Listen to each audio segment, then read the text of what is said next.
Olá, seja muito bem-vindo ao Descomplica aí, que hoje conta a história de um dos empresários de mais sucesso do nosso país, Carlos Wizard. Tudo bem? Seja muito bem-vindo. Como vai ser? Roberto, é uma satisfação estar com você, sua audiência qualificada, poder conversar com os empresários dessa belíssima cidade do nosso litoral. Isso aí. Carlos Wizard. Muitos empreendedores grandes falam de uma infância humilde, uma trajetória, e que isso acaba sendo muitas vezes o combustível desses empresários para chegar onde se chegou. A gente pode dizer que a trajetória da sua vida foi esse combustível, chegou nesse ponto? Conta um pouquinho para Vou gente. contar um segredo para você, amiga. Quando eu era criança, meu pai era caminhoneiro. E a coisa que eu mais gostava é de subir no caminhão do meu pai, viajar pelas estradas do interior do Paraná naquele caminhão.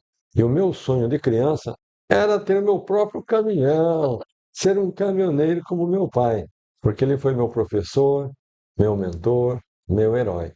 Mas eu acredito que a minha vida mudou aos 12 anos. Naquele momento, meu pai, minha mãe, com 7 filhos, diziam eles que o mundo estava cheio de maldade, que as pessoas estavam perdendo o senso entre o bem e o mal, princípios e valores. E eles começaram a buscar o caminho da fé para manter a família unida. E eles conheceram os missionários americanos, da Igreja de Jesus Cristo, dos Santos dos Últimos Dias, e com aqueles jovens americanos eu comecei a aprender inglês. E daí o meu sonho mudou, porque eles disseram, Carlos, quando você crescer, você vai poder estudar numa universidade americana. Então, daquele momento em diante, a minha visão de mundo se ampliou. Não pensei mais em ter meu caminhão, eu sonhava, se tornou uma obsessão, em estudar na América. E no momento certo, na época certa, eu fui admitido na Universidade Brigham Young, no estado de Utah. Então, na verdade, a gente pode dizer que, de certa forma, a fé transformou a sua trajetória. Com certeza. E hoje, Roberta, compartilho com você, eu levo essa mensagem para o Brasil todo, que a educação, aliada ao empreendedorismo e mais a fé, são os maiores agentes de transformação de um indivíduo e da sociedade. E por que eu cito esses 3 aspectos? A educação, porque nós de fato precisamos adquirir conhecimento, nos qualificarmos academicamente. O empreendedorismo, ele transforma a realidade da pessoa, ou seja, ele, independentemente do background, da origem, seja uma condição humilde, ele pode ser transformado. E a fé é o que dá energia, que dá força, que dá a motivação dele vencer as barreiras. E, Ricardo, você foi com quantos anos para os Estados Unidos? Em 2 momentos. Quando eu era bem jovenzinho, com 17 anos, eu saí de Curitiba e desembarquei lá em Nova York com US$ 100 no bolso. Opa, Então, aquele foi um foi momento um desafio. divisor de águas. Imagina só se eu colocasse você hoje, Roberta, em Manhattan, lá no centro de Nova York, te desse US$ 100 e dissesse, te vira, menina. Então foi essa situação que eu enfrentei. Tive que buscar um trabalho, felizmente consegui, fui ser lavador de pratos. E eu estava muito feliz porque eu conseguia ser autônomo com 17 anos. Recentemente eu voltei a Nova York e fui visitar o restaurante. E o restaurante estava lá. Visitei a Gente, que coisa cozinha, linda. visitei toda a instalação. O que eu não esperava aconteceu, Roberto. Uma semana depois que eu retorno para o Brasil, eu recebo uma mensagem.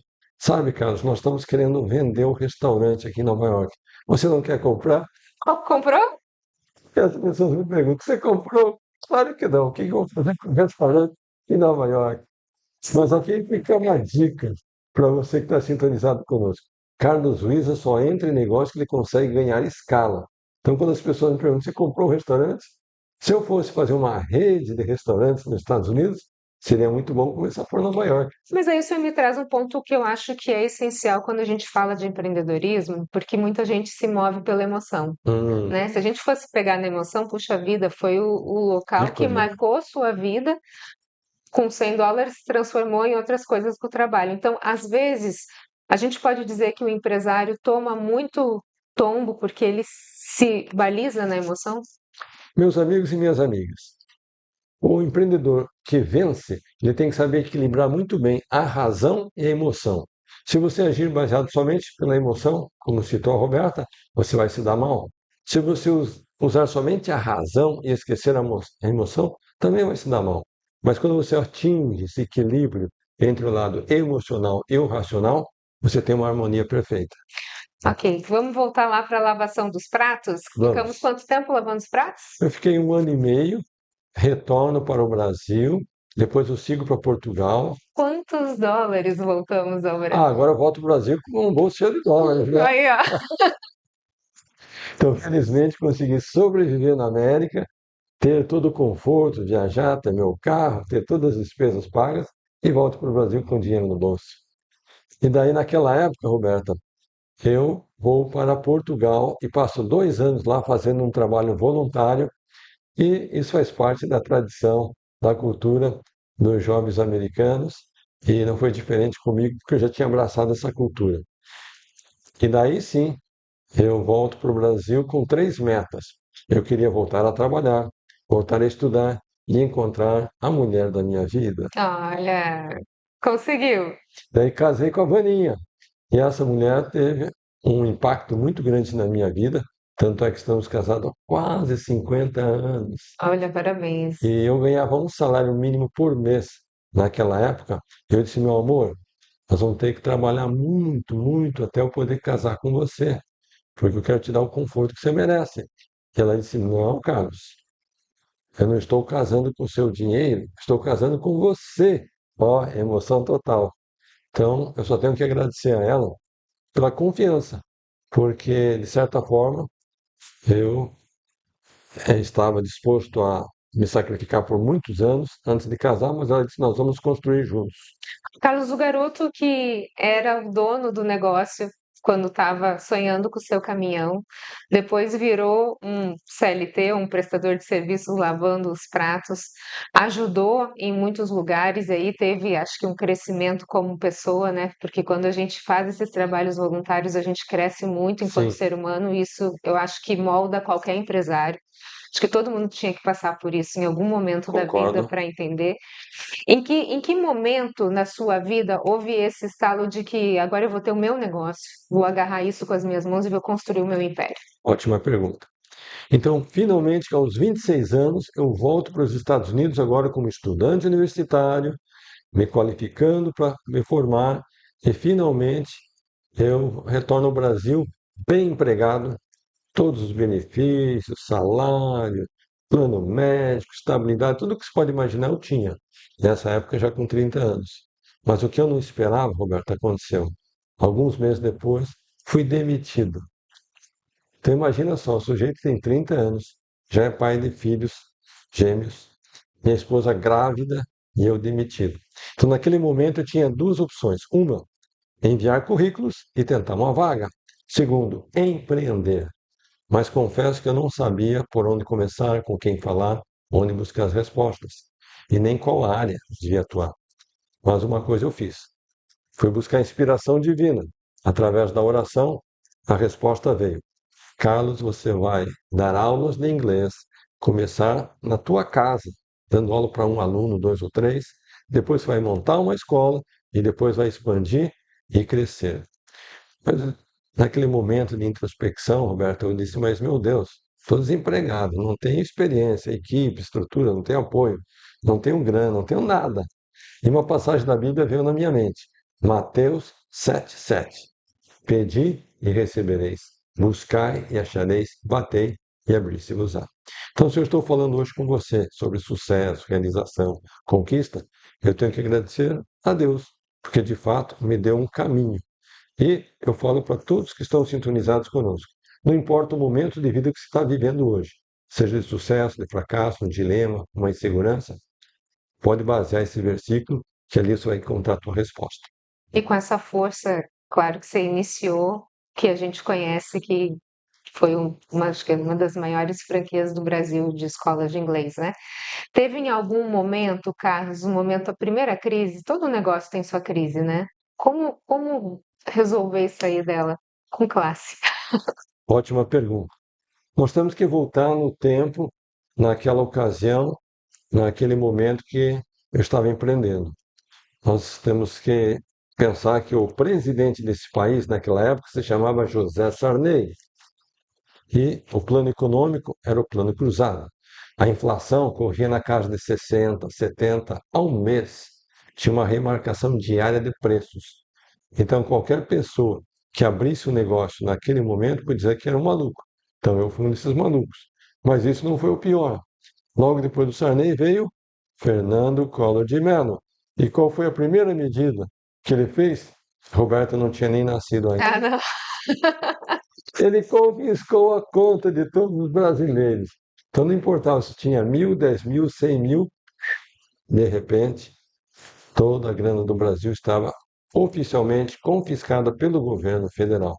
Teve gente, ó, Sim. que não resistiu, tirou a própria vida, porque você tinha funcionários, toda uma folha de pagamento, compromissos, Isso fornecedores. foi a época da Zélia, a gente tá falando do Collor, da poupança? Foi exatamente nessa época que teve essa A Zélia eu confisco. lembro bem, porque eu lembro do desespero da minha mãe. Então, sua mãezinha foi vítima disso. Então, respondendo sua pergunta, amiga, esse eu acho que foi o maior desafio como empresário que eu já passei. Agora, todo empresário, né, Carlos, ele sempre almeja. Ninguém fica estacionado, sempre almeja mais. A Wizard começou a criar franquias. E tem até uma brincadeira que você é o mago das franquias, né? Sim. Qual é o grande segredo de se fazer esse negócio dar certo? E quais as perspectivas no Brasil? O que se pensar quando eu quero abrir uma franquia? O que que eu preciso pensar dos franqueados? Como é que eu analiso o mercado? Ótimo. Eu me considero um apaixonado pelo setor de franquias, sou conhecido como o mago das franquias.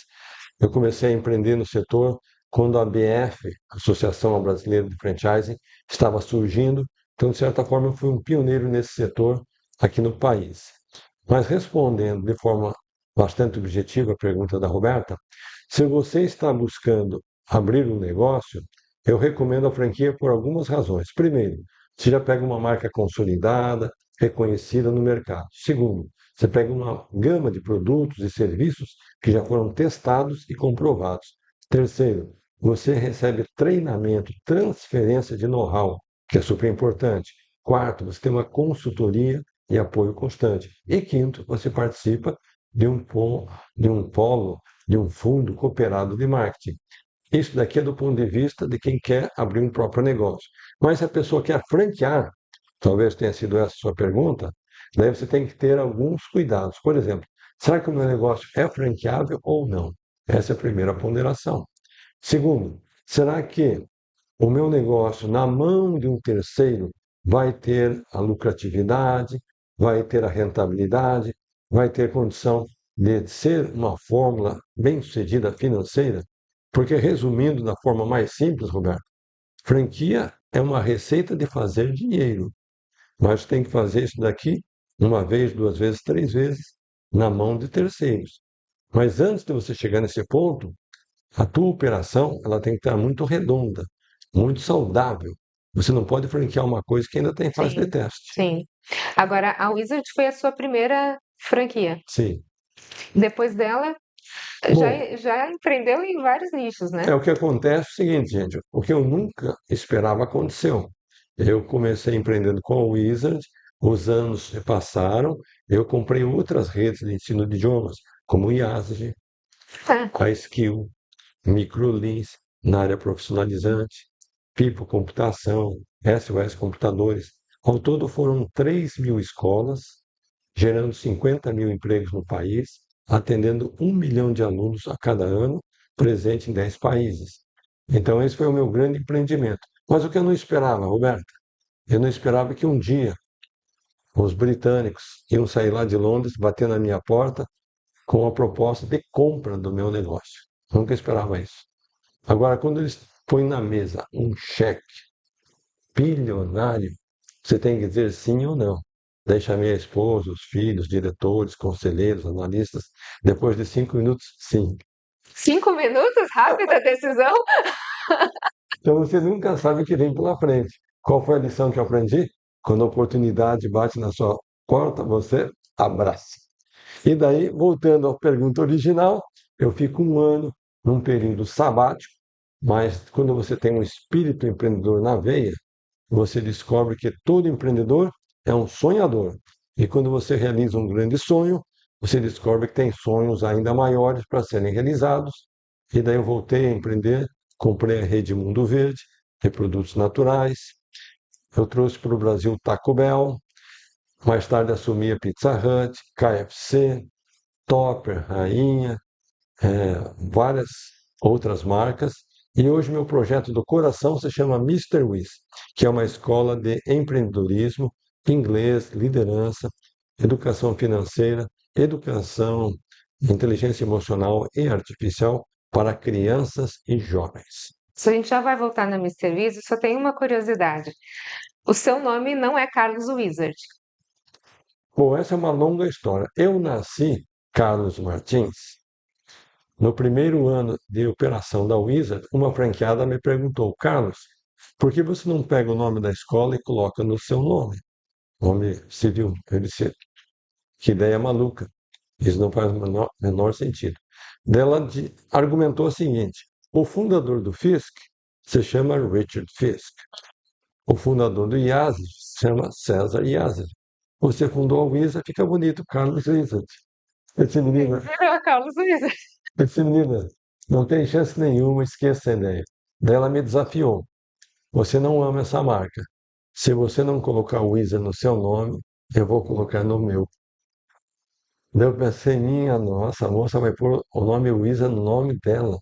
Então eu pensei, antes que ela coloque no nome dela, deixa eu Foi, colocar vou no meu. garantir o meu. Então hoje meu passaporte, CPF, Tá identidade, tudo com Wizard. tá Carlos Wizard Martins. Aí eu volto a dizer que ele é um empreendedor que não se move pela emoção, porque ele vendeu o nome dele. Na Exatamente. hora de vender, Pode levar. um Esse bom nome, tá é o tudo nome. bem. Não teve nenhuma crisezinha? Puxa, o Vamos dizer meu o seguinte, nome. eu vou falar para você. Eu, na época, tinha dois filhos pequenos, né? Um tinha 10 anos e outro tinha 12 anos. Quando eu anunciei finalmente para os meninos, né, que o pai tinha vendido a empresa, um dos garotos disse: pai, não acredito, você vendeu o teu sonho. Nossa, tocou fundo, né? E o outro, ele é autista. Ele disse: pai, você está desempregado? Que ele diga. Isso jamais, meu filho. E aí voltamos então para essas outras empresas, empresas no ramo alimentício, de esportes, e aí começa a pulverizar os segmentos a partir daí, então. Sim, literalmente, depois de um ano fora do mercado, eu volto a empreender nesses outros setores. Agora, esse novo sonho que está vindo aqui, aí traz toda essa realidade, né, Carlos, que a gente está vivendo e que a gente precisa muito, que é a questão de inteligência emocional, inteligência artificial, juntar as duas coisas, empreendedorismo. É, hoje eu acho que é o que o empresário está precisando, né? Não Nós sai disso na escola. enfrentamos, nós enfrentamos um desafio muito grande que foi toda essa pandemia global e trouxe muitos problemas de ordem emocional para as pessoas, não somente no Brasil, mas no mundo todo, não somente para o adulto, mas para crianças e jovens. Nunca tivemos tantos casos de depressão, até mesmo em crianças e jovens, como tivemos na época da pandemia. E aquele momento, aquela situação de ficar enclausurado, ficar afastado, ficar em reclusão, causou alguns problemas que muitos dos jovens começaram a questionar sua própria existência. Então, quando eu lanço Mister Wiz, eu lanço uma proposta completa. O jovem, a criança vai aprender inglês? Sim. Aliado a princípios de liderança, empreendedorismo, educação financeira, inteligência emocional e agora, mais recentemente, artificial. Porque o que nós precisamos, na minha concepção, é ajudar o jovem a identificar e explorar o seu talento. Porque eu acredito, como educador, que cada pessoa tem um talento, tem uma habilidade, mas muitas vezes ele desconhece o próprio talento ou habilidade que ele tem. Então, a missão que a Mister Wiz leva é de explorar o potencial humano que existe dentro de cada um. E daí, claro, ele vai se transformar através desse potencial. Eu acho que isso precisa vir também com uma certa clareza do momento como a gente está vivendo enquanto sociedade, né? Não sei se o senhor deve ter lido já alguma coisa em relação a isso. Esses jovens que estão vindo, além de todo essa bagagem emocional que eles trazem por conta da pandemia, eu tenho duas em casa, eu sei exatamente Que o que você está idade que elas falando, têm? 17 e 19. Sim. Viveram ali a pandemia dos 14, 13, a época que iam sair de casa, né, para Uhum. explorar, andar sozinha na rua, todo mundo preso em casa. Então, toda essa parte emocional a gente tem. Agora, tem uma realidade dessa juventude que está vindo, que é uma realidade muito diferente da nossa. Eles Concordo. não almejam grandes coisas, né? Cargos de CEO, liderança, quero ter um carro, quero ter uma casa. Não, vou andar de Uber, alugo alguma coisa, né? O que vale é viver a vida, quero aproveitar. Se esse emprego está me causando mal, eles caem fora. Então, assim, a gente precisa, acho que enquanto empresários aí, precisa ter essa baliza, né, entre a antiga geração e a nova que está chegando no mercado de trabalho, como agregar esses novos e fazer e despertar neles algo que ainda não veio. Concordo plenamente. Essa falta de identidade, essa falta de motivação, Isso. essa falta de anseio de sonhar é algo que nós precisamos resgatar nos adolescentes, nos universitários, que muitas vezes eh, perderam aquele anseio que era tão normal para você, para mim e tantos outros empreendedores que estão no mercado hoje. É isso aí. Último recado aqui para quem está nos assistindo é como vencer desafios, crises, principais desafios de uma empresa e como pensar daqui para frente, o que fazer. Todo empreendedor é um mentor, todo o empreendedor é um treinador. E você que pretende ser líder, você que pretende vencer na sua área de atuação, você tem que dar treinamento, treinamento, treinamento, motivação, motivação, motivação, acompanhamento, abraçar a sua equipe de forma tal que aquele sonho que um dia foi somente seu, individual, ele passa a ser um sonho coletivo. Quem tiver essa habilidade, essa competência e essa capacidade, vai vencer. E menos desculpas, né, Carlos? Porque assim, a gente vê aqui um empresário que passou por vários governos, né? Direita, esquerda, centro, e está aqui, sobreviveu, venceu, multiplicou, Sim, né, os seus talentos e ainda serve à sociedade. Parabéns. eu agradeço e você tem que ter um propósito. Conforme eu citei há pouco, meu propósito hoje é levar educação, empreendedorismo e fé para os novos empreendedores. Então, busque o seu propósito e tenho certeza que você tem todas as condições de vencer, a despeito, independentemente das dificuldades que enfrentamos no dia a dia. Muito obrigada, sucesso para o senhor e parabéns, viu? Obrigado. Descomplica aí, fica por aqui. Espero que tenha descomplicado um pouquinho a questão empresarial do seu negócio e a gente se vê no próximo episódio. Até mais, tchau, tchau.